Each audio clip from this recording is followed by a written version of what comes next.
Muito boa noite, pessoal.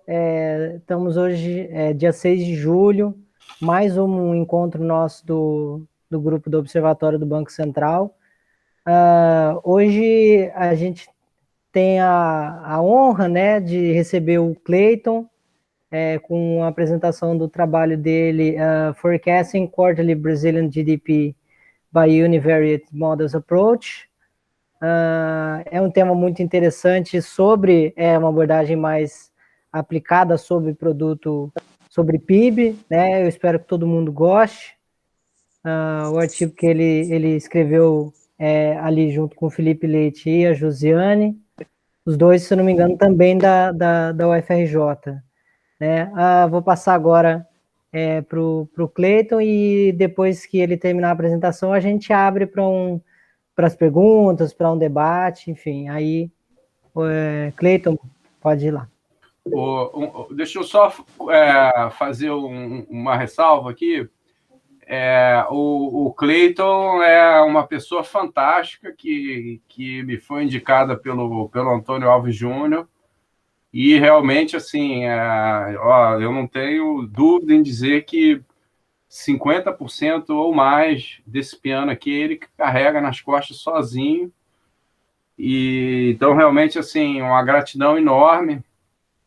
O Clayton está na graduação ainda da Rural, e aí o Clayton vai poder falar. São dois colegas lá da Rural. Confunde, tá, Juliano? Porque aqui sim, desculpa, é da Rural. A gente tem a Federal do Rio de Janeiro e tem a Federal Rural do Rio de Janeiro. Isso, eu sou da graduação da Rural também, esse aí eu conheço bem. Então você conhece bem. Até eu me confundo, para tu ver. É fácil de se confundir, né?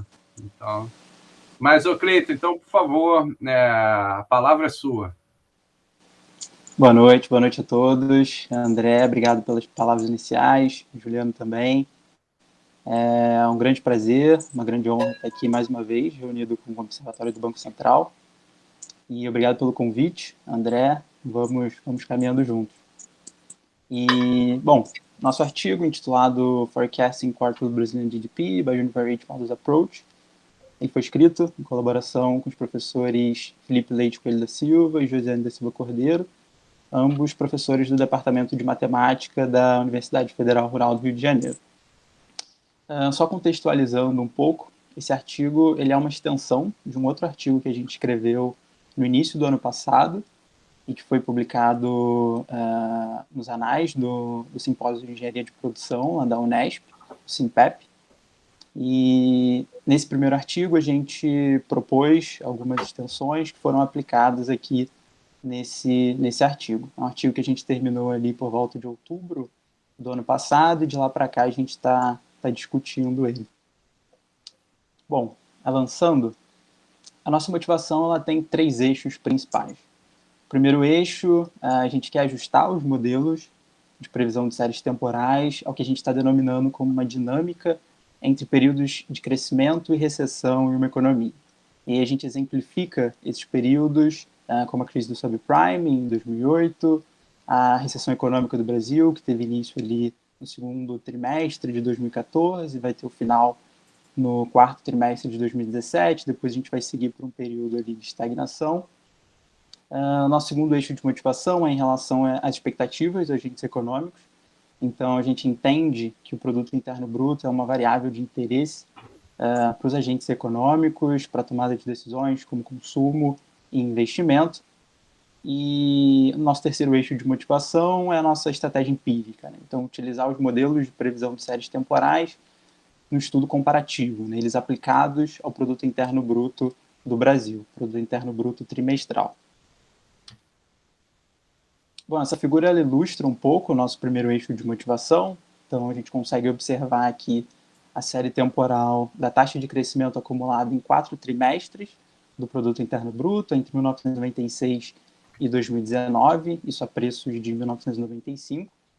Então, em 2008, a gente consegue observar aqui o impacto, né, da crise subprime, da crise de 2008, na taxa de crescimento do PIB, e é uma recuperação aqui já acentuada, já forte, e depois um período aqui mais longo, né, entre a recessão e a recuperação da economia, seguida aqui por um período de estagnação. Nesse estudo, a gente não está levando em consideração 2020, né, o ano da pandemia. O nosso espectro ele fica entre 1996 e 2019. Bom, falando um pouco da literatura, nossa literatura ela também tem três grupos de referências, digamos assim. O primeiro grupo que a gente está utilizando é em relação ao Produto Interno Bruto, então a gente usa FJ 2013, as notas metodológicas do IBGE de 2016, mais como referencial teórico para o cálculo, para mensuração do PIB, que é a série que a gente vai utilizar no trabalho. E aí a gente utiliza também Blanchard 2010 para alguns conceitos macroeconômicos mais simples, e um referencial alternativo que a gente está propondo é Ditton 2017, né, para mostrar também as limitações da utilização do Produto Interno Bruto como uma variável explicativa para outras questões, como desigualdade e esse tipo de coisa. Então, Ditton 2017 vai propor essa discussão da limitação do PIB. O segundo grupo de referências é em relação aos modelos que nós estamos utilizando. Então, nós utilizamos 3 classes de modelos nesse trabalho: os modelos clássicos, os modelos de estado-espaço, e aí dentro dos modelos de espaço-estado a gente utiliza o modelo linear dinâmico bayesiano, e nós também utilizamos a classe de modelos de redes neurais artificiais. Então, as diferenças dos modelos clássicos, a gente também utiliza um referencial teórico já bem consolidado na literatura, Copperthwaite 2019, Moretti 2018, mais para o caso brasileiro, e Holt-Winters ali em 1957, 1960, para o método de Holt-Winters, que é um método de visualização exponencial.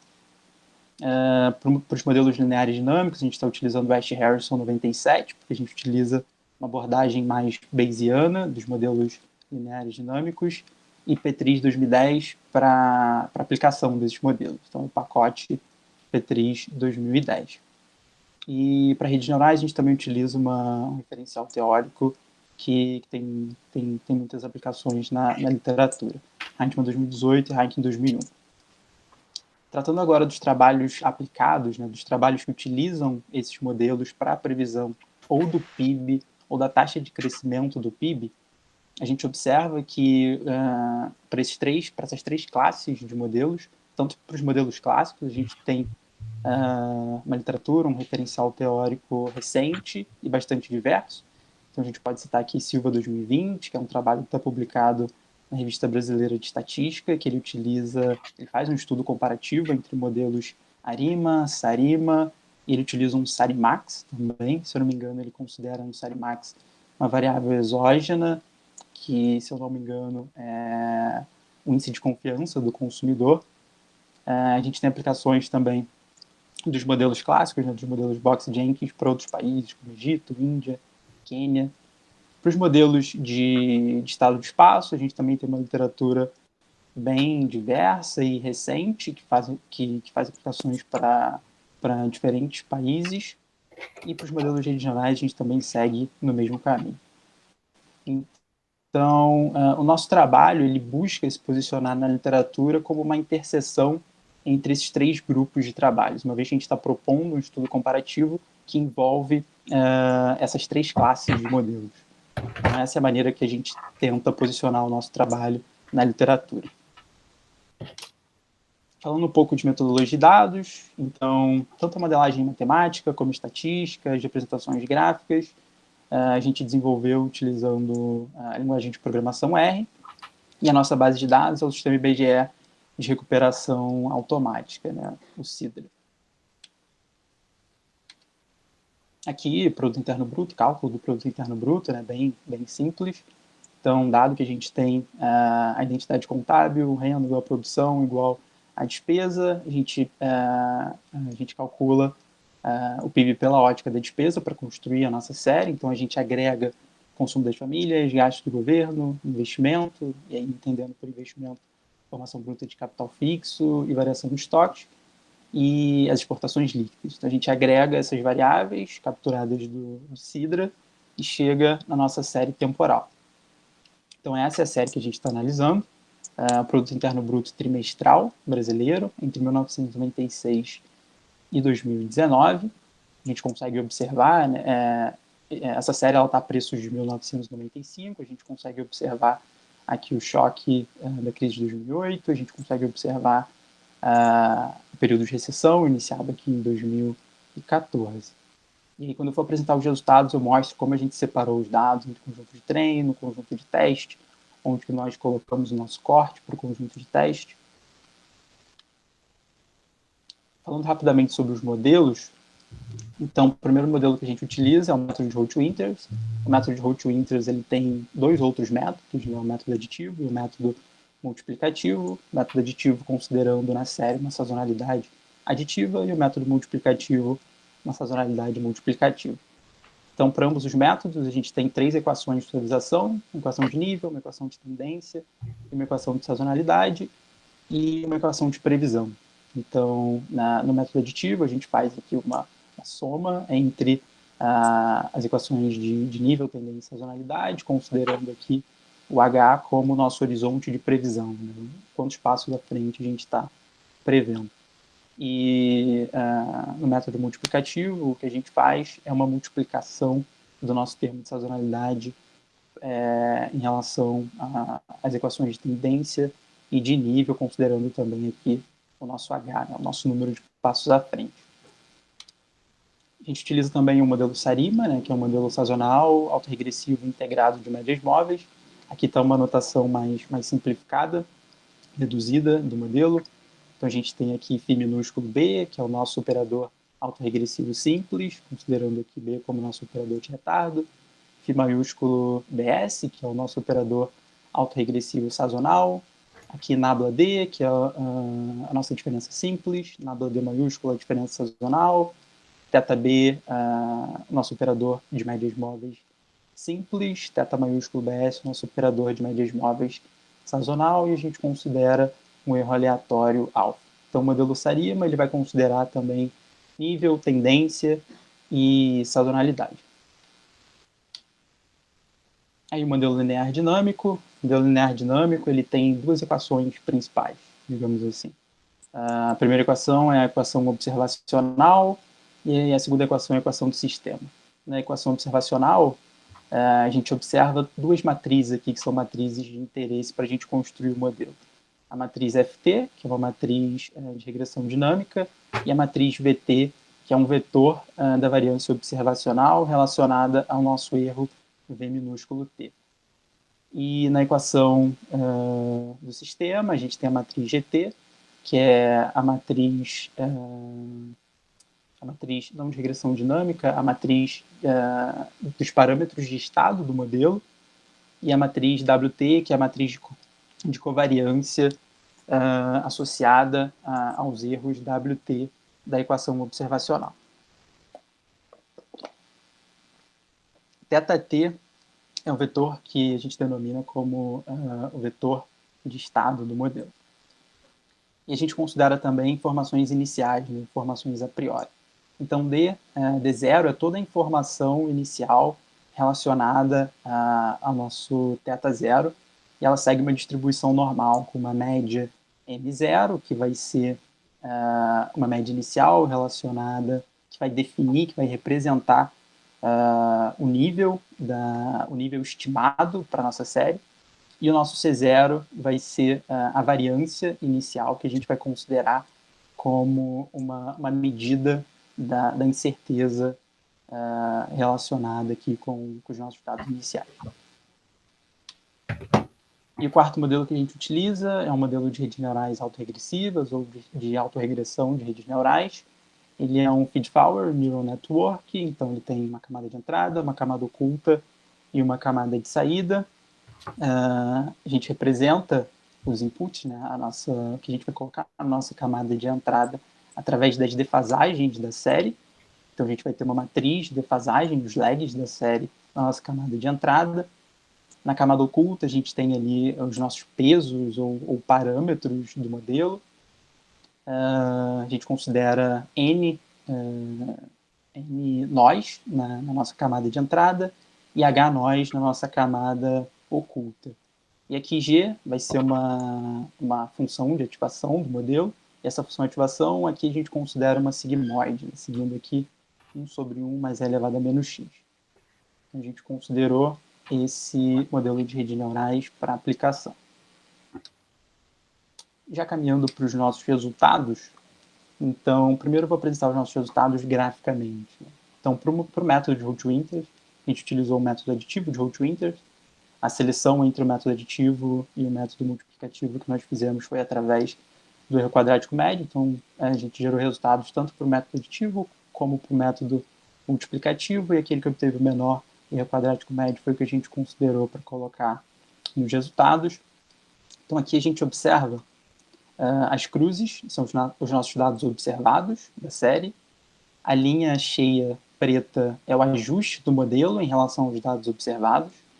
A gente faz um corte aqui em 2016, no final de 2016, e através da função de previsão do método, a gente gera as nossas previsões, que são representadas pelas linhas tracejadas em azul, pela linha tracejada em azul, e o nosso intervalo de confiança, que é dado pelas linhas tracejadas em vermelho.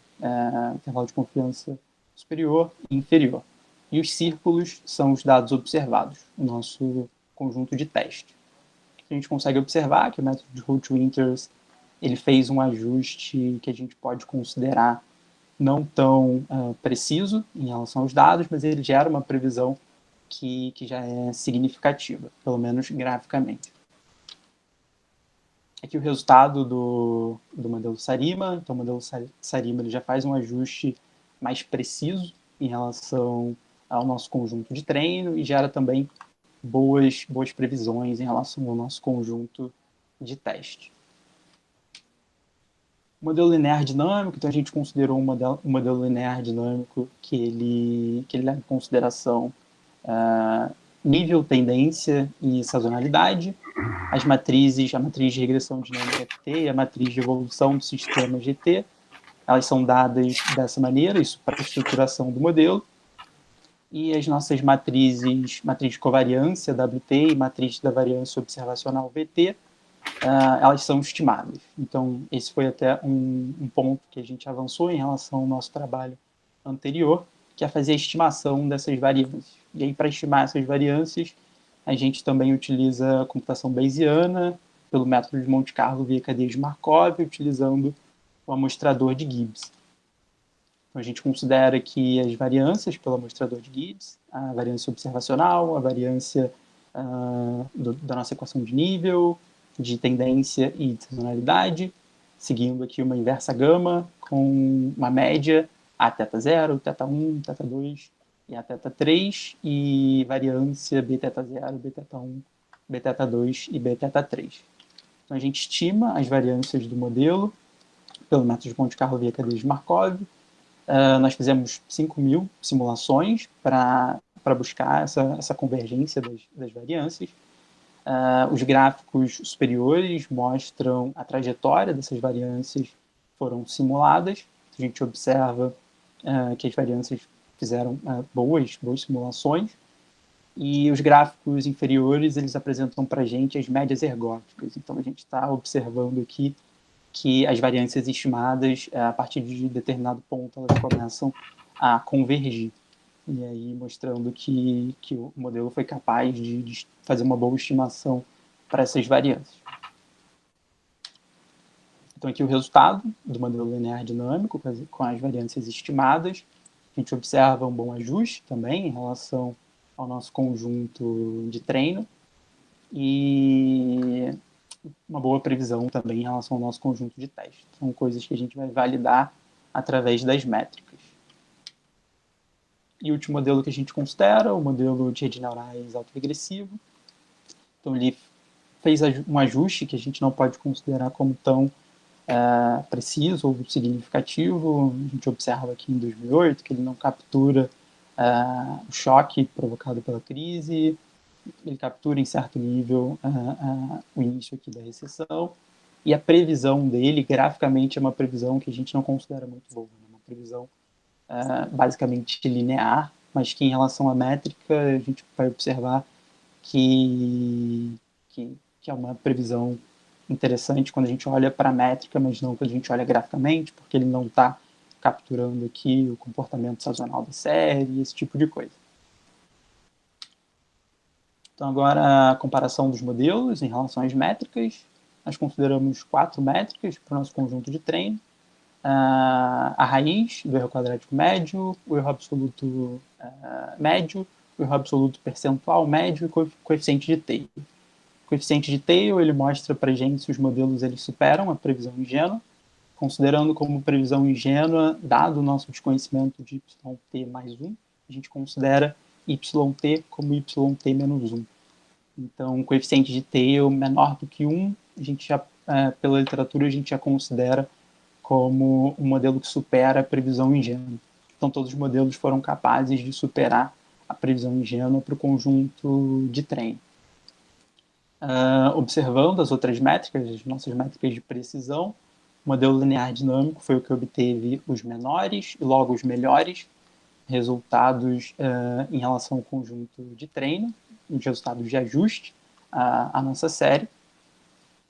Destaque aqui para o modelo linear dinâmico com um MAP de 0,78, que é um resultado que a gente considera como expressivo. Na literatura também, MAPs menores do que 2 já são considerados bons resultados, menores do que 1 são resultados expressivos. Então, nós tivemos 2 modelos aqui com um MAP menor do que 1, o modelo Sarima e o modelo linear dinâmico. Em relação à previsão, o modelo linear dinâmico também foi o que gerou as melhores previsões, com MAP aqui de 0,83, e a gente observa, como tinha notado, como a gente observou o gráfico do modelo de redes neurais autoregressivas, ele tem um resultado bastante expressivo em relação à sua métrica de previsão, a sua métrica de precisão para a previsão, mas graficamente a gente não considera como um bom resultado, porque ele não conseguiu capturar alguns componentes da série. E, bom, aqui a gente fez também um exercício de crescimento, de taxa de crescimento. A gente considerou uma taxa de crescimento simples, né, yt menos yt menos 1 sobre yt menos 1. E só para a gente observar como que o modelo linear dinâmico, que foi o que obteve as melhores previsões, ele se comportou em relação à taxa de crescimento. Então, a gente faz essa taxa de crescimento simples para os dados observados, aqui na linha tracejada em preto, e para o modelo linear dinâmico, a linha tracejada em azul, e a gente observa que o modelo linear, a taxa de crescimento do modelo linear dinâmico, ela consegue acompanhar a taxa de crescimento dos dados observados. E concluindo, os nossos resultados, eles mostram que todos os modelos eles superaram a previsão ingênua, e a gente também encontra resultados, evidências que vão corroborar para um resultado de estagnação da economia brasileira no período analisado. Então, os modelos eles previram esse comportamento, e o modelo linear dinâmico foi aquele que obteve os melhores resultados, melhor desempenho preditivo, tanto para o nosso conjunto de treino como para o nosso conjunto de teste. E aí, desafios e extensões. Um desafio é acrescentar, né, aumentar a nossa série para considerar o ano de 2020, que aí é um desafio a gente ajustar, não ajustar, mas a gente prever um evento como o choque econômico causado pela pandemia da Covid-19. Talvez para ajuste a gente não tenha tantos problemas, uma vez que a gente está considerando em algum nível os dados observados quando a gente faz o ajuste, mas para a função de previsão começa a ficar mais difícil, porque a gente não tem na série nenhum momento que os dados fizeram aquele tipo de comportamento. E aí extensões possíveis se dão pela utilização de outros modelos de redes neurais. Então a gente desenvolveu durante esse ano alguns outros trabalhos de previsão de séries temporais para outras séries, como índices de produção industrial, para indústria extrativa, indústria de transformação, para taxa de câmbio. E nesses trabalhos a gente utiliza o MLP, né, que é o Multilayer Perceptron, o Recurrent Neural Network e o LSTM, que são outros modelos de redes neurais que se mostraram nesses outros estudos que a gente vem desenvolvendo resultados superiores, tanto em relação aos modelos clássicos, como em relação ao modelo de estado de espaço.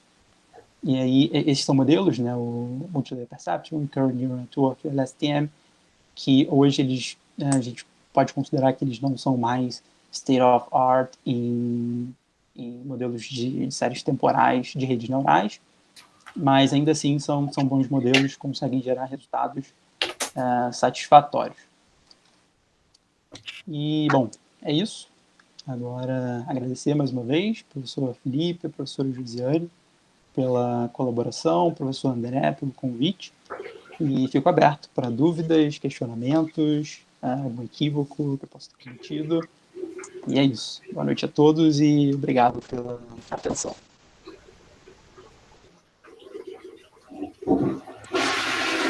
Obrigado, Cleiton, pela apresentação.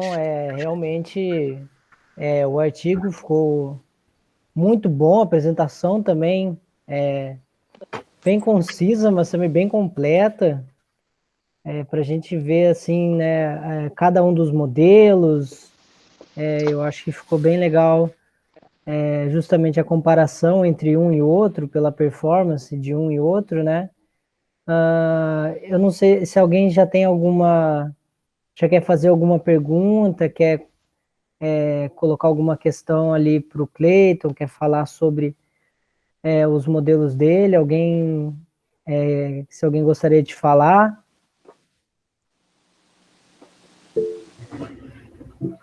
Acho que o André quer falar alguma coisa.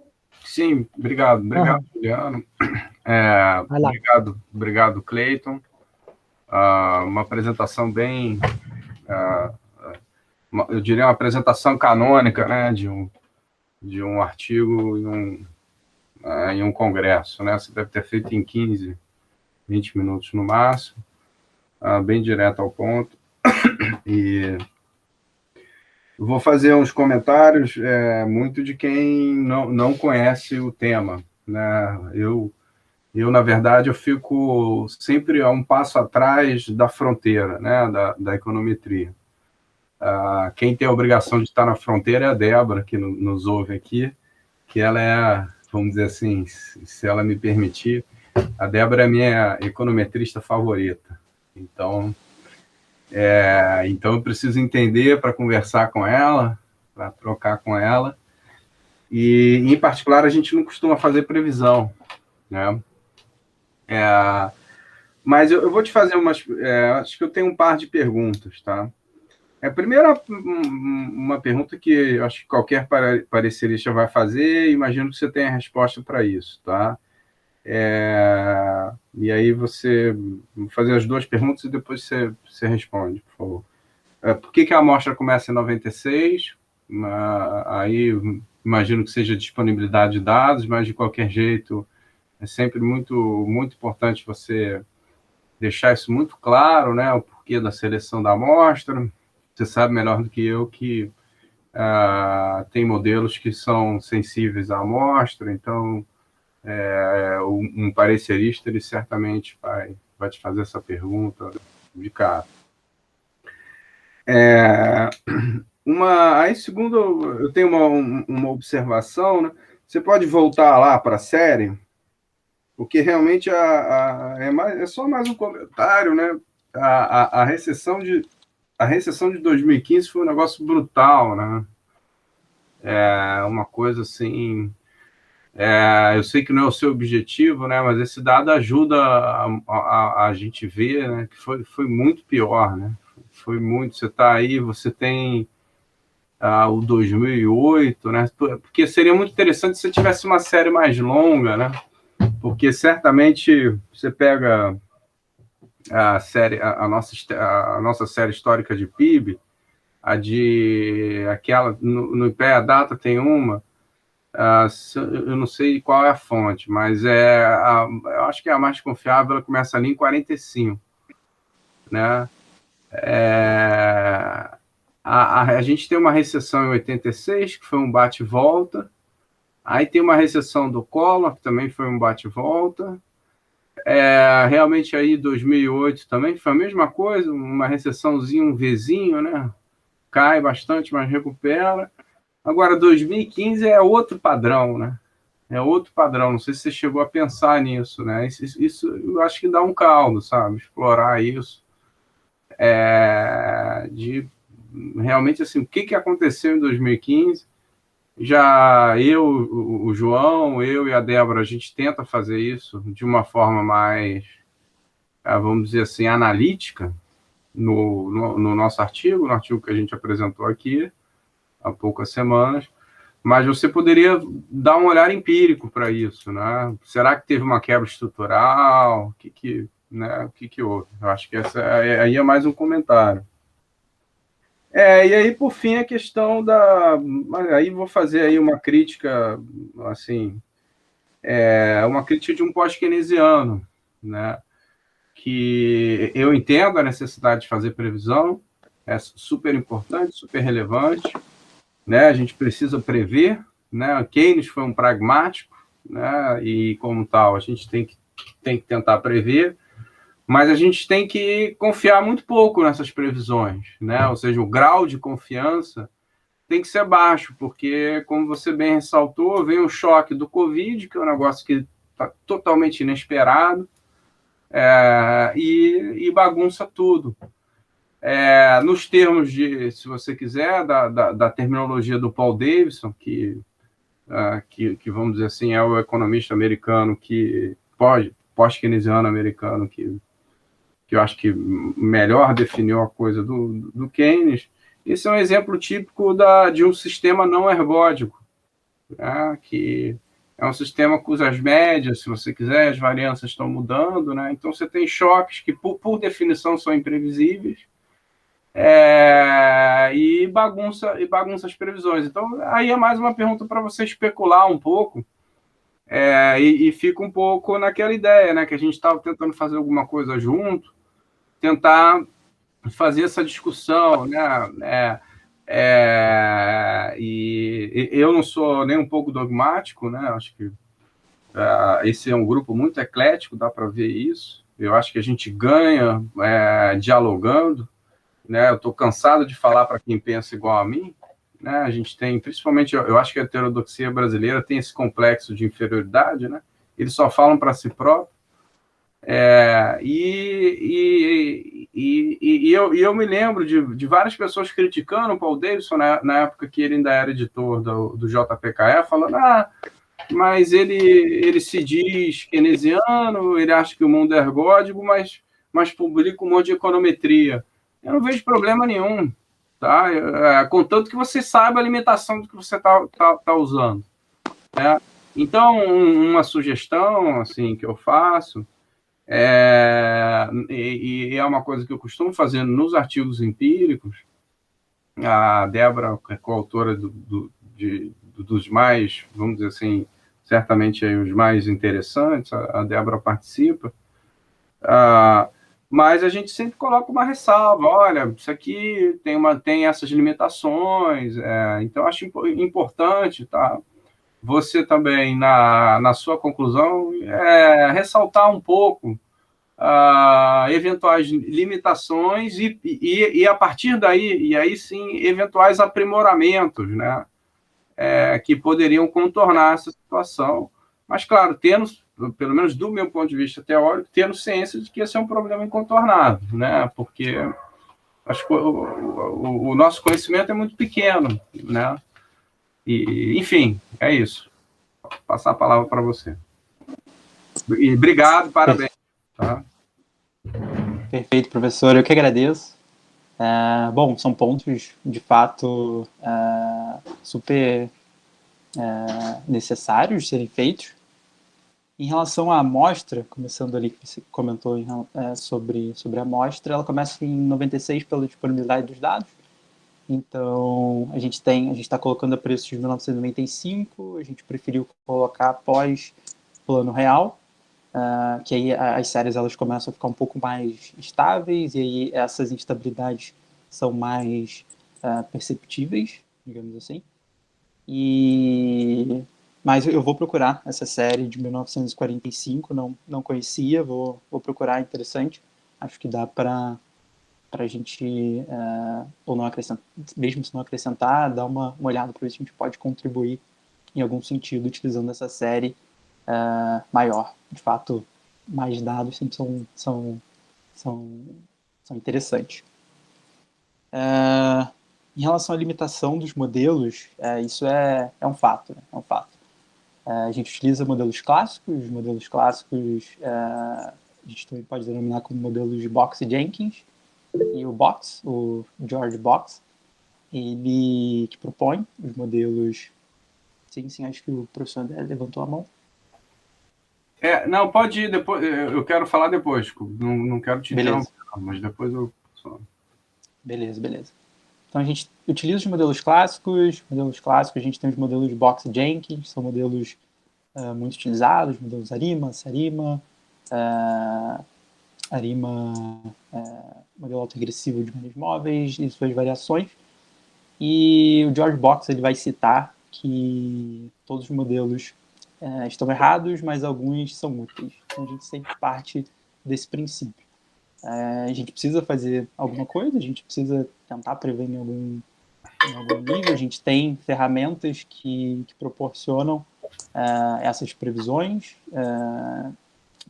ferramentas mais probabilísticas, às vezes ferramentas mais estatísticas ou mais subjetivas, mas mesmo assim temos ferramentas que em algum nível elas acertam as previsões. Elas não acertam as previsões, mas elas conseguem se aproximar do comportamento dos dados.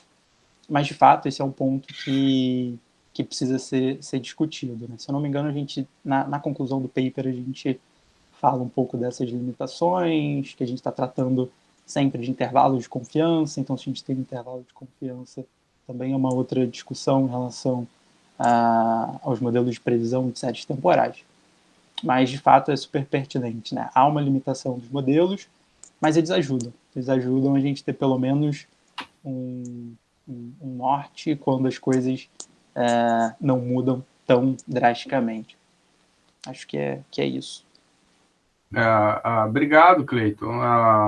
Em relação à amostra, então, assim, eu acho que uma forma de você deixar mais sólida a definição da sua amostra, assim, a disponibilidade de dados é uma questão em si, porque eu acho que essa série de PIB que eu te falei, mais longa, eu não sei qual é a periodicidade dela. Provavelmente não é.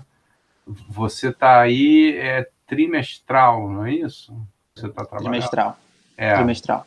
Exatamente. Então, certamente não é trimestral. Tá? Então, acho que é uma boa justificativa. E, vamos dizer assim, você tem uma justificativa do ponto de vista da história econômica do Brasil, que realmente o real é um marco na história econômica do país. São duas economias distintas. Se você quiser, você chama isso de uma quebra estrutural, né? Então, você tem aí... são duas lógicas diferentes, e aí eu acho que é totalmente justificável você começar em 96. E aí, como o real foi adotado meados de 94, então, em geral, quando eu vou fazer alguma coisa, ou eu começo em 95, mas em 96 você pode argumentar, claro, facilmente foi uma quebra estrutural muito relevante, e aí a coisa até, vamos dizer assim, aí ficou tudo bagunçado, e a coisa vamos dizer assim, se estabiliza, se organiza a partir daí. Tá? Então, acho que se justifica bem. E aí agora uma dúvida. Você já tem um periódico para submeter? Porque essa também pode ser uma pergunta indiscreta. Se for, não precisa falar, mas é mais com o intuito de ajudar aí. Vocês estão pensando em algum lugar? Bom, o que vocês têm em mente? Hoje ele está submetido no periódico e a gente está esperando o resultado. Já está uns 2 meses, 3 meses. Tá. Isso, a gente só está esperando o resultado.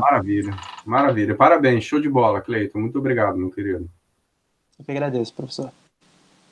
Me chama de André, cara. Aqui não tem professor, não. André. E eu nunca fui seu professor, então, porra, você não pode me chamar de professor, não. Verdade, verdade. Você não tem esse direito, você não tem nem esse direito.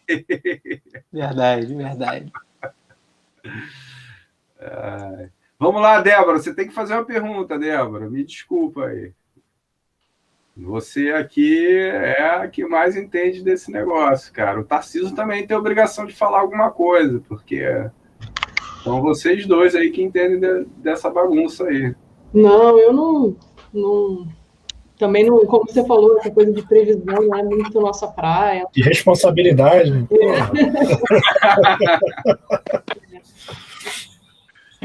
Aliás, deixa a Débora terminar. Depois. Não, pode falar. Não. Pode falar, Débora.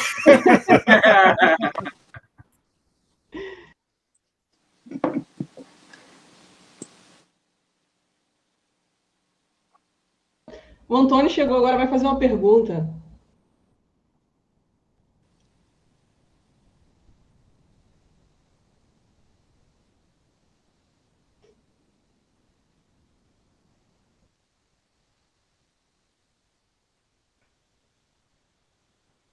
Eu andei trocando as figurinhas com o Cleiton aí de um modelinho de nowcasting, né?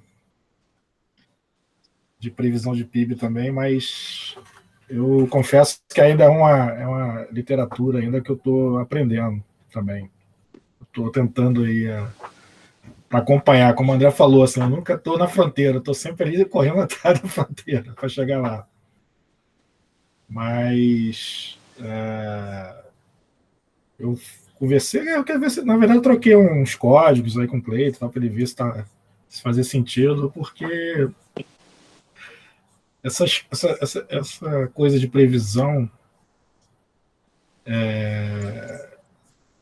principalmente usando dados de alta frequência, indicadores coincidentes, enfim, ela já está nesse mundo aí de ciência de dados, né? A gente está num mundo já, eu não digo nem muito assim um mundo de econometria, mas um mundo de data science mesmo, de big data, machine learning, enfim. E aí eu também me aventurei nesses modelos de redes neurais, enfim, mas ainda estou num estágio bem aquém ainda do nosso amigo Cleiton, mas é uma coisa que é interessante, embora a gente realmente tem que ter um pouco de cuidado, é um modelo de curto prazo, né? A verdade é essa, você não consegue ir muito além.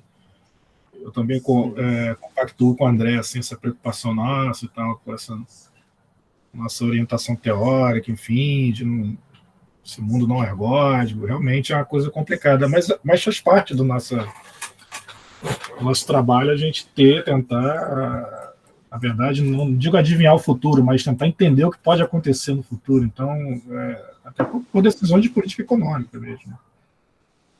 Mas é um trabalho complexo, esse que o Cleiton apresentou. Aliás, parabéns, realmente está bem completo, essa apresentação foi ótima. Eu tinha separado algumas perguntas que nem precisei fazer, que você praticamente cobriu tudo, principalmente os testes preditivos lá, enfim, na verdade você usou teste e treino, né? Seria alguma coisa dentro, fora da amostra também, enfim, e dá para perceber que o modelo está bem quadradinho, assim, para essa análise de curto prazo. Mas eu não tenho muito assim a acrescentar uma pergunta assim muito mais aprofundada, não, até porque eu acho que ainda é algo muito novo para mim também. Eu ainda fico muito naquela coisa da análise, né? Tentar entender o porquê que aconteceu, o que está explicando aquilo, mas também ao mesmo tempo eu acho importante, principalmente quem trabalha em mercado, né, seja financeiro ou não, os economistas que trabalham um pouco fora do mundo acadêmico, eles estão muito mais preocupados em entender a dinâmica e tentar fazer previsões, seja para estratégias de venda, de negócio, seja para estratégias de investimento, então previsão é importante, sim.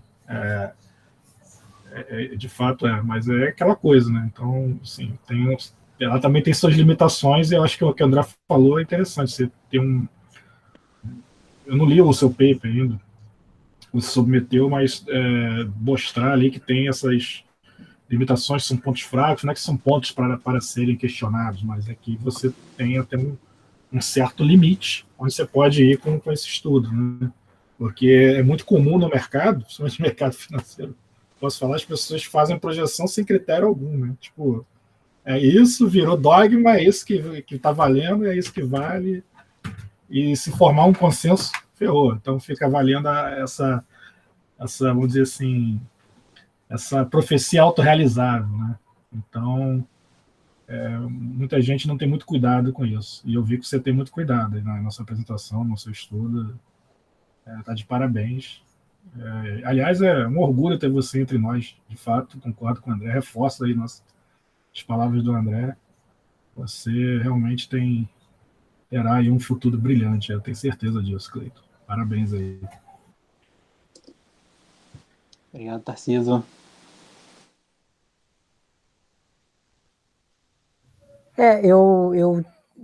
Na apresentação ali, Cleiton, eu vi que você falou, mas eu não entendi direito pela questão do método de Monte Carlo. Eu acho que cada modelo, pelo método, você faz N iterações lá e aí chega no seu gráfico ali, né? Chega naquele gráfico ali que seria a previsão de cada um dos modelos pelo método, né? Aí eu acho que eu senti falta um pouco justamente da previsão, que eu achei que ficou com poucos períodos para frente, assim, né? Para prever de alguns anos para frente o que cada modelo seu estaria prevendo para o PIB do Brasil, né? 5 anos para frente, 6 anos para frente, assim, ou talvez mais até, porque pelo método você tem que fazer 100, 1000 iterações, assim, né? E aí poderia ser bastante interessante pela questão da previsão, né? Então você está trabalhando com um horizonte temporal muito do que a gente tem ali, e aí poderia ser interessante e depois comparar, se fazer um outro artigo em cima, tipo, olha, lá em 2021 a gente falou desse artigo que ia acontecer isso no PIB, e agora a gente vai trazer de novo aqui e ver o que ele teve, cada um desses modelos teve capacidade aqui de prever, né? Sobre essa questão de que talvez a gente tenha uma limitação teórica, né? De que talvez seja muito difícil você trabalhar com essa modelagem, e não só com modelagem, mas com previsão, né?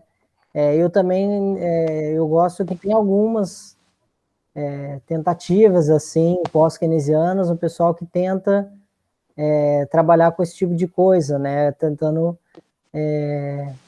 fazer previsão, apesar de que tem as críticas, mas aí eu concordo que com alguma coisa a gente tem que trabalhar, né? Tem que ter algum horizonte. E tem alguns modelos, eu tento uma parte, né, de modelagem aplicada, que também tem essa proposta de fazer previsões para o resultado do PIB, né, mas de uma forma diferente.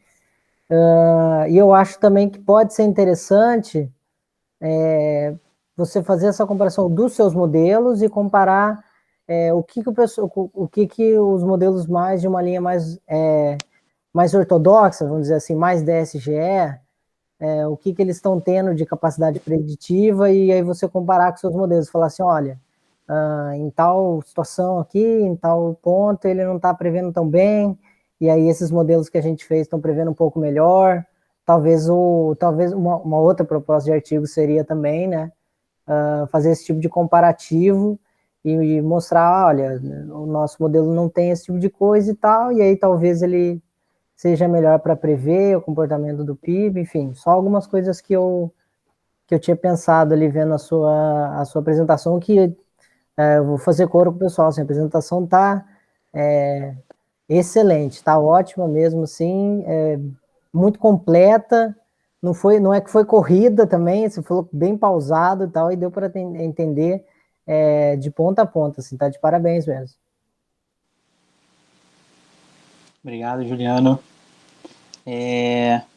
Bom, em relação ao seu primeiro ponto, interessante essa dúvida. Porque, na verdade, o método de Monte Carlo via cadeia de Markov, a gente utiliza ele para estimar as variâncias do modelo linear dinâmico.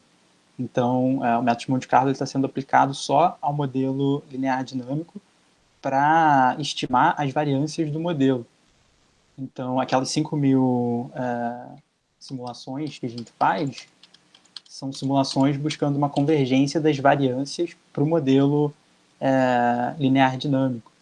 Então, se a sua dúvida era nesse ponto, eu não sei se eu entendi muito bem E também. foi justo o modelo que mais, né? Desculpa te interromper, mas foi justo o modelo que ficou melhor no final ali nos seus resultados. Foi o modelo mesmo que se ajustou melhor, assim, vamos dizer, que teve os resultados, né? Foi onde você fez esse procedimento. Foi o modelo dinâmico. Tá. Tem um ponto porque não necessariamente os modelos mais complexos eles geram as melhores previsões para uma determinada série. Nesse caso, acabou sendo o nosso modelo linear dinâmico, talvez a gente possa considerar ele como mais robusto. A gente está utilizando um método de estimação Bayesiano, que é um método de Monte Carlo via cadeia de Markov, um amostrador de Gibbs, ele acaba ficando mais robusto.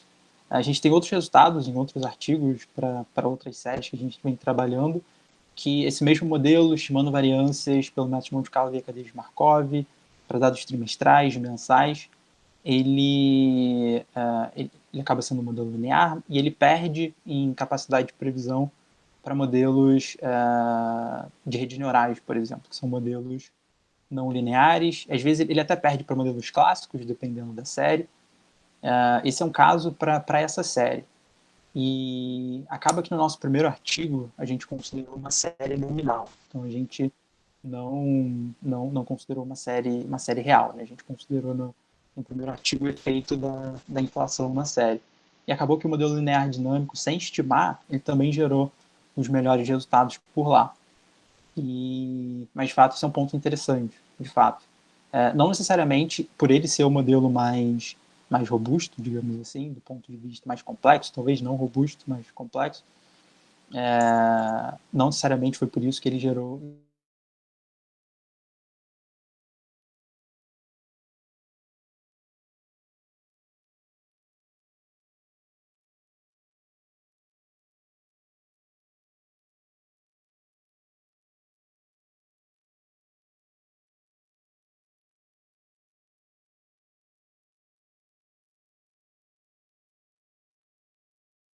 Eu não sei se travou aqui para mim ou se... Travou também aqui para mim. Eu acho que o Cleiton... caído. acho que o Cleiton deve ter dado uma travada. Mas muito, muito interessante, né? O Cleiton é um cara, assim... O Cleiton é um cara fora da curva, né? É impressionante que ele está na graduação ainda, né? Na graduação, e já está com essa produção toda.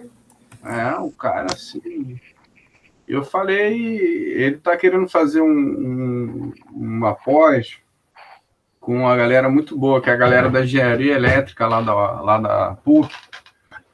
E, na verdade, eu aprendi econometria com o Cristiano Fernandes, que é um físico lá desse departamento, desse programa de pós-graduação em engenharia elétrica.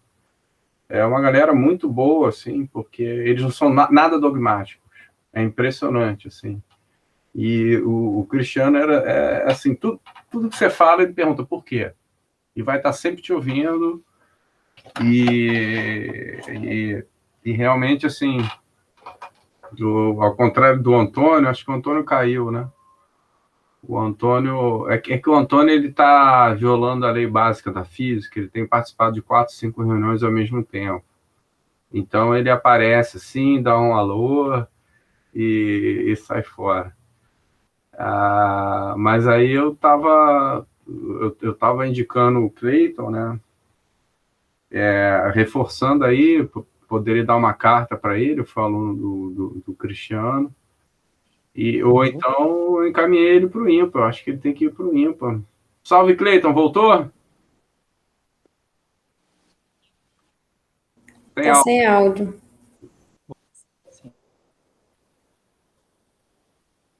Ele deve estar com a conexão, ele voltou pelo celular.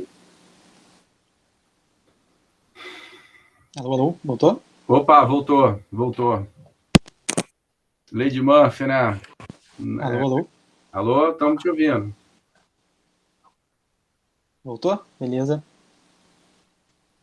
Eu estava comentando aqui, Cleiton, que você está sobre o teu futuro aí. Realmente, cara, você é um cara muito especial. Você tem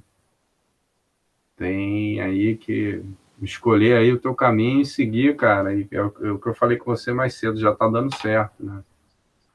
Então, tem que manter agora o ritmo para não só continuar a fazer o que você está fazendo. Pessoal, alguém tem mais alguma pergunta? Porque senão eu paro aqui a gravação e aí a gente... Opa, vamos lá, Cristiano.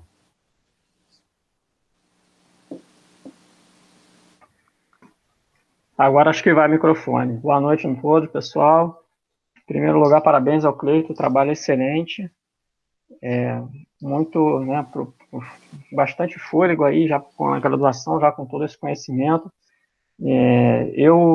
O pessoal que me conhece sabe, eu não sou especialista de Brasil, né? Meu foco mais é economia internacional, mas, então, o que eu poderia complementar aí é só, vamos dizer assim, como seus trabalhos futuros, você está pensando eventualmente em incluir o período aí do Covid, né? Tem toda essa questão, como o André já comentou, nessa questão das quebras estruturais, né? Ocorreu lá em 94, Plano Real, agora eventualmente 2015, mas o período de Covid é um período importante nesse sentido e tem essa limitação aí que talvez estaria dificuldade. Você aborda muito bem a questão das sazonalidades aí, né? Usa o Sarima, métodos diferentes, né, de estimar a sazonalidade, mas isso aí é uma questão, essa questão do Covid mexeu com os dados, um dos dados no mundo inteiro, tá?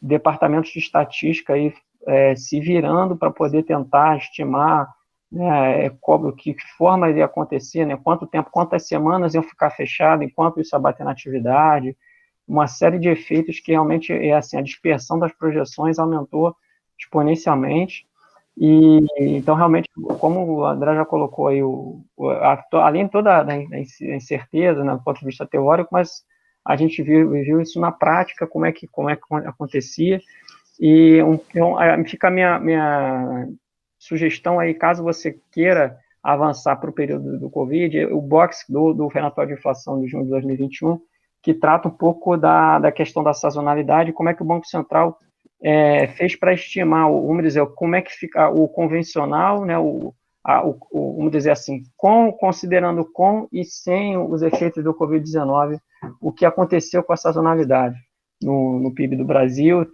São ajustes grandes, consideráveis. A gente vê, até como o próprio Antônio tinha comentado aí, muita coisa também a gente está tendo de efeitos base, né? Então, falar que, sem querer entrar, vou cobrar muito no Brasil, mas se falar o crescimento 5%, mas vem de um buraco de 4%, então falar que cresceu 3% é só carry over, então, na verdade, não está crescendo lá grandes coisas, enfim. Mas, caso você, né, deseje pegar esse período mais recente, ou mesmo futuramente, vamos dizer que seja 2023, 2024, incluir o período 2020 e 2021, tem esse cuidado com esse período e de repente, essa questão da sazonalidade que está no box vai poder te ajudar a filtrar melhor esse período. É isso. Então, parabéns, sucesso e boa sorte na jornada. Cristiano, obrigado. Tá conseguindo chutar? Tranquilo? Sim. Perfeito. Não, de fato, esse ponto das séries é um ponto muito, muito relevante. Observando as séries, né, tanto séries de indicadores de produção industrial e tudo mais, a gente vê que a pandemia ela impactou, se não todas, grande parte das séries pelo mundo. No Brasil, recentemente eu estava observando os indicadores de produção industrial para diferentes setores, né? A gente tem ali acho que uns 25, 27 setores no indicador de produção industrial, e um ponto interessante era tentar encontrar quais dos setores não tiveram um impacto significativo no ano de 2020, né, por conta da pandemia, e são pouquíssimos. A gente tem talvez um ou dois que a gente não consegue observar na série um impacto significativo. Mas, de fato, esse é um ponto que vai precisar ser tratado com muito cuidado, né? Tanto nas projeções futuras, como em estudos futuros que vão investigar esse período pandêmico, né, e todo o impacto dele na economia. E já salvei aqui o link, obrigado pela recomendação, com certeza vou olhar com cuidado. Obrigado.